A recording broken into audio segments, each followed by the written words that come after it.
Imran Pratapgarhi, the poet who walked into parliament. In a country where politics often speaks in the language of power, one man arrived speaking the language of poetry, a voice shaped by rhythm, emotion and protest. A voice that rose from the musharas of Uttar Pradesh and echoed all the way into the Rajya Sabha. This is the story of Imran Pratapgarhi, poet, performer, politician and one of the most intriguing public figures in contemporary India. Roots of a poet. He was born Muhammad Imran Khan on August 6, 1987, in Pratapgarh, Uttar Pradesh, a region steeped in culture, language and oral tradition.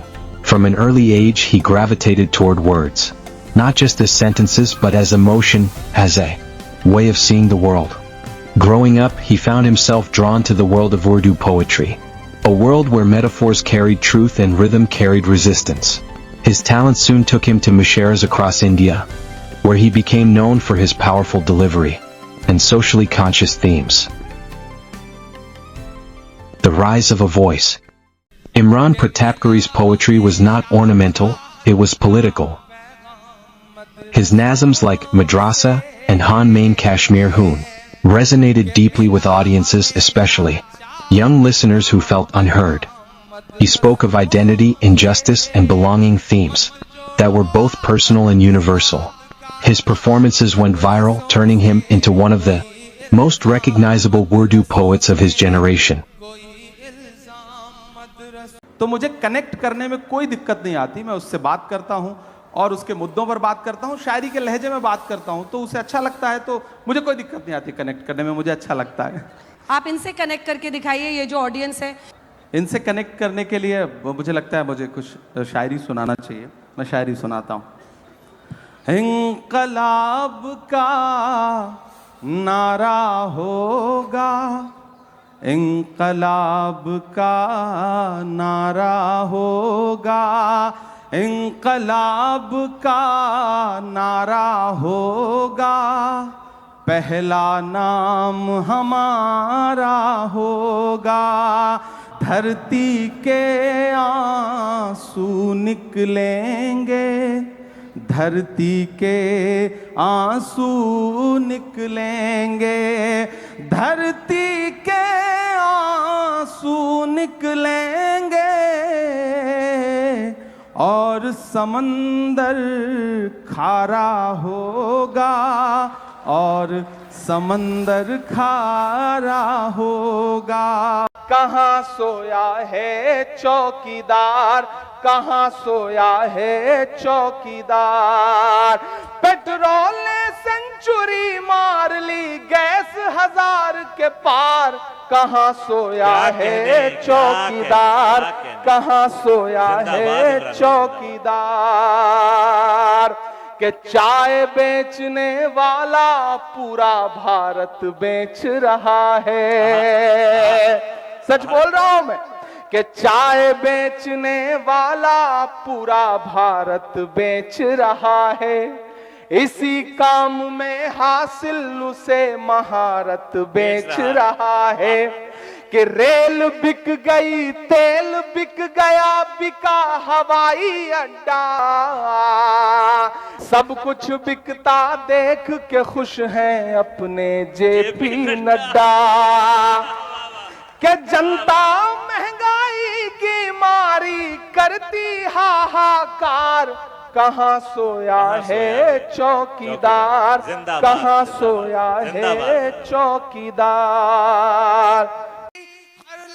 From stage to street to parliament.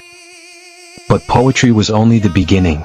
Imran's growing influence brought him into the orbit of politics, specifically the Indian National Congress. He became a prominent youth face, known for his oratory and ability to connect emotionally with crowds.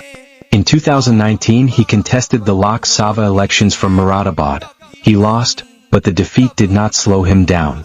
In 2021 he was appointed chairman of the Minority Department of the All India Congress Committee, and in July 2022 he entered the Rajya Sabha representing the state of Maharashtra.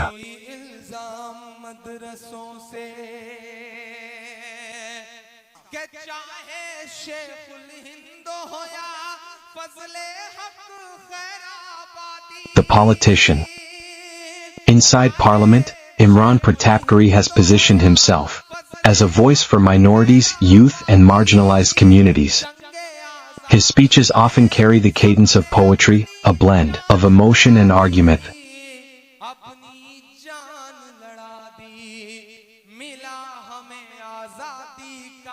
Supporters see him as a fresh, articulate representative of a new generation. Critics, however, question his political experience and argue that his rise was too rapid. Both views coexist, and both shape his public image.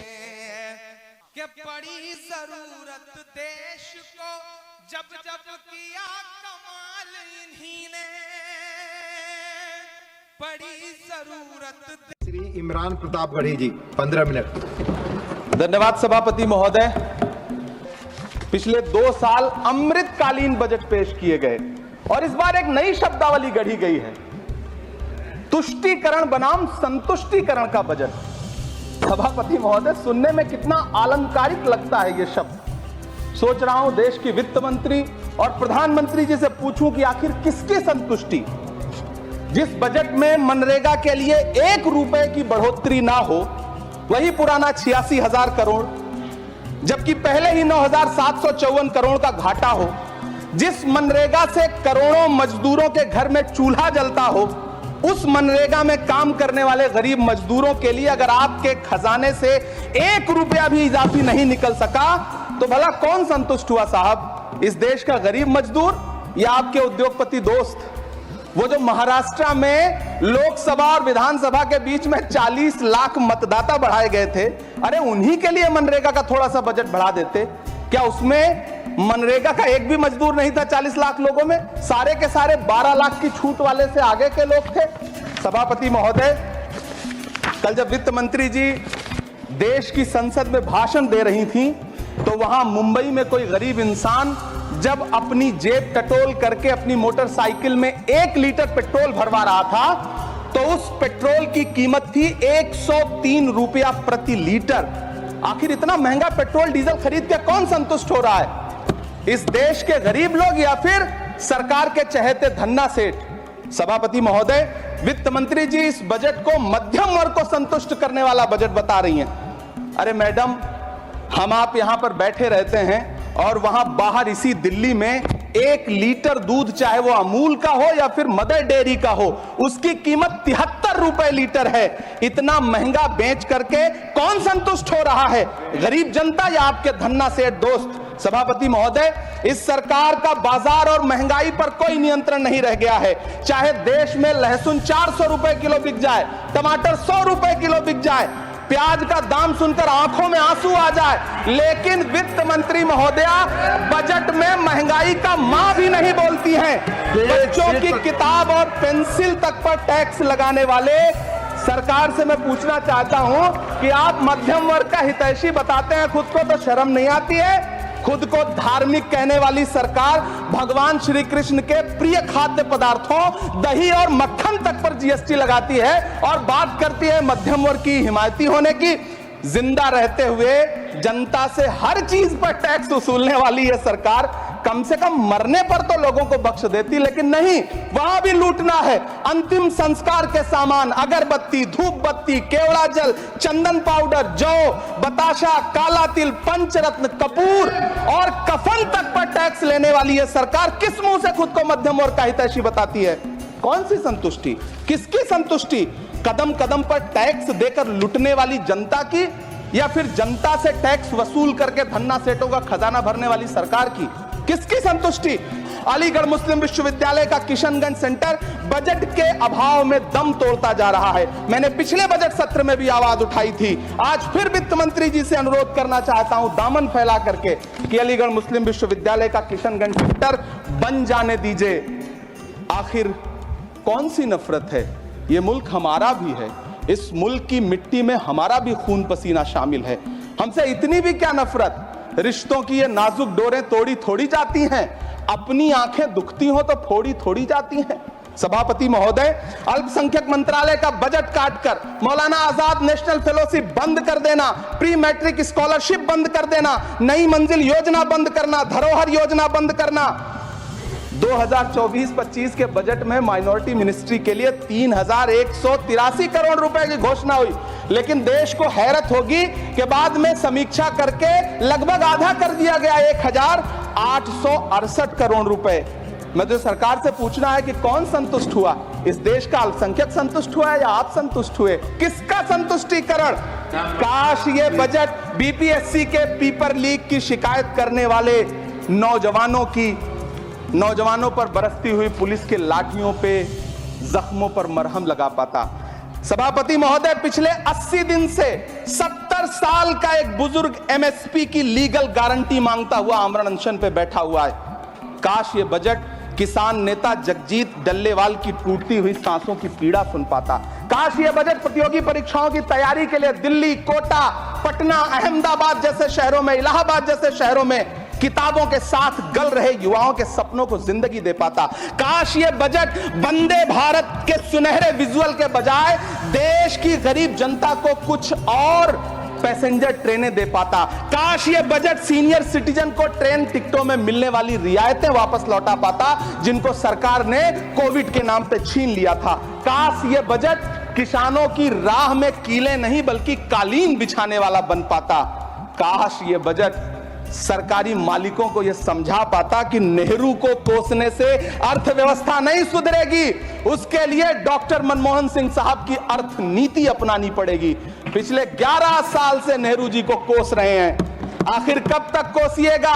थोड़ा पंडित नेहरू जी के बारे में पढ़िए, तब पता चले कि पंडित नेहरू की शख्सियत का नाम है। दुनिया का पहला ऐसा राजनेता जिसने अपनी जिंदगी की आजादी के लिए, देश की आजादी के लिए 3,259 दिन अंग्रेजों की जेल में बिताए।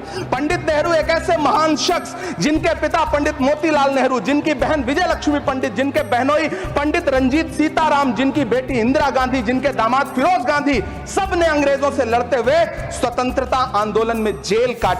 आप किस मुंह से उनकी लकीर छोटी करने की बात करते हैं? नहीं कर पाइएगा, 7 जन्मों में नहीं कर पाइएगा, क्योंकि जिस्म की मौत कोई मौत नहीं होती है। जिस्म मिट जाने से इंसान नहीं मर जाते, धड़कने रुकने से अरमान नहीं मर जाते, सांसें थम जाने से ऐलान नहीं मर जाते। जिस्म की मौत कोई मौत नहीं होती है। श्री इमरान प्रतापगढ़ी जी 15 मिनट। कि जामा मस्जिद की तारीखी सीढ़ियों पर खड़े होकर के भारत रत्न मौलाना अबुल कलाम आजाद साहब ने कहा था कि मुसलमानों कहां जा रहे हो? यह है तुम्हारा मुल्क, यहां तुम्हारे आबाओ अजदाद की कब्रें हैं। उस वक्त मौलाना आजाद की ये सदाएं सुन करके लोगों ने अपने सरों की गठरियां उतार करके रख दी थी। आज उसी दिल्ली में मौजूद देश की संसद में एक बिल आया है जो हमसे उसी जामा मस्जिद की सीढ़ियों के सबूत मांगेगा, जो उन्हीं सीढ़ियों के पास अपनी कब्र में सोए हुए मौलाना आजाद को फिर से कब्र से सदा देनी पड़ेगी कि ये जो कब्र है वो मेरी कब्र है, ये किसी सरकार की जागीर नहीं है। सभापति महोदय, किसानों के खिलाफ भी कानून लाए गए थे। जिस तरह आज वक्फ के फायदे गिनाए जा रहे हैं, उसी तरह से किसानों को भी कृषि कानूनों के फायदे गिनाए गए थे। लेकिन अंजाम क्या हुआ? 700 किसानों की शहादत लेने के बाद सरकार को अन्नदाता किसानों के सामने घुटने टेकने पड़े और कृषि कानून वापस लेने पड़े। जिल्ले इलाही, जमहूरियत जो है वो नफरत और ठसक से नहीं चलती है, अकड़ से नहीं चलती है, उसमें सबकी हिस्सेदारी जरूरी है। कल देश के माइनॉरिटी मिनिस्टर ने लोकसभा में खड़े होकर एक शेर सुनाया था कि मुझसे कोई बदगुमान न हो, तो मैं उन्हें एक शेर सुनाना चाहता हूं कि मैं आज जद पे हूं तो इतना खुशगुमान न हो, मैं आज जद पे हूं तो इतना खुशगुमान न हो, चराग सबके बुझेंगे हवा किसी की नहीं। सभापति महोदय, जब देश को मनमोहन सिंह साहब जैसा काबिल प्रधानमंत्री मिलता है तो देश को आरटीआई जैसा एक्ट मिलता है। सेज जैसा एक्ट मिलता है, मनरेगा जैसा एक्ट मिलता है, लिबरलाइजेशन मिलता है, राइट टू एजुकेशन मिलता है, नेशनल फूड सिक्योरिटी एक्ट मिलता है। लेकिन जब देश को सौगातें मोदी मिलती है तो क्या मिलता है? सीए मिलता है, फॉर्म्स लॉ मिलता है, आर्टिकल 370 मिलता है, इलेक्टोरल बॉन्ड जैसा एक्ट मिलता है और वक्फ अमेंडमेंट एक्ट जैसे बिल देश को मिलते हैं। मुझे तो अपने हमवतन भाइयों से पूछना है कि आपको अपने बच्चों की तरक्की, खुशहाली और नौकरी की दरकार है या फिर मुसलमानों की दान की गई जमीनों को लूटकर धन्ना सेठों को देने की साजिश करने वाले कानून की?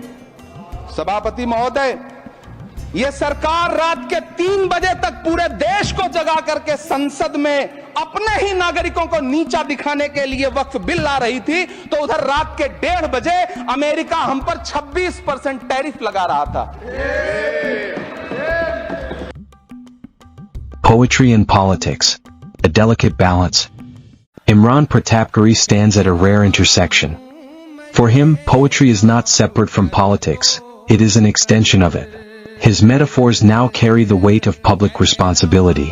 His words, once meant to stir emotion, now shape political narratives. He belongs to a long tradition of poet, politicians, individuals, who use language not just to describe society but to influence it.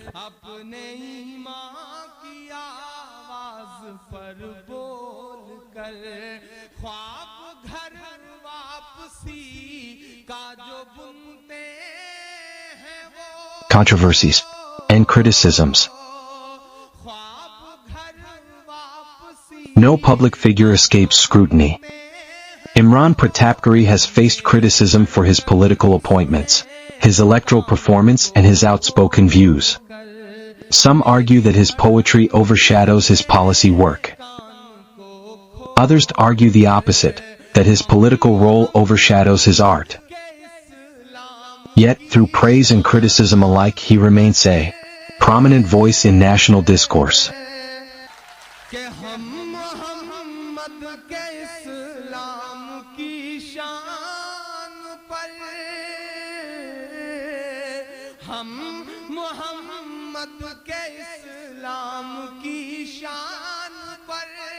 कल भी कुर्बान थे, अब भी कुर्बान हैं, हम मुसलमान हैं, हम मुसलमान। Legacy in the making.